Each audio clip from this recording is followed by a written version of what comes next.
Hello అండి. ఇప్పుడు వచ్చేసి మనం బెల్లం గవ్వలు ఎలా ప్రిపేర్ చేసుకోవాలనేది చూద్దాం. ముందుగా 2 కప్పుల మైదా పిండిని తీసుకొని అందులోనే పావు కప్పు దాకా సూజీ వేసుకోవాలండి. తర్వాత సరిపడా ఉప్పు, నెయ్యి వేసుకొని షుగర్ పౌడర్ కూడా యాడ్ చేసుకోవాలండి. తర్వాత మొత్తం కలిసేలాగా కలుపుకున్న తర్వాత కొద్ది కొద్దిగా వాటర్ వేసుకొని చపాతీ పిండి ఎలా తడుపుకుంటామో దానికన్నా కొద్దిగా మెత్తగా తడుపుకోవాలండి.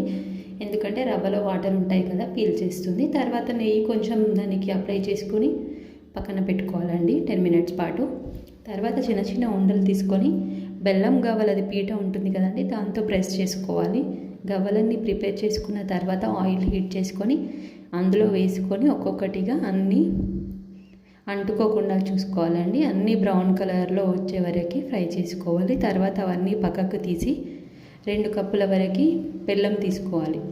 అందులో పావు కప్పు దాకా వాటర్ వేసి మరిగించుకొని తీగపాకం వచ్చేలాగా చేసుకున్న తర్వాత గవ్వలన్నీ అందులో వేసి కలుపుకోవడమే, అంతే.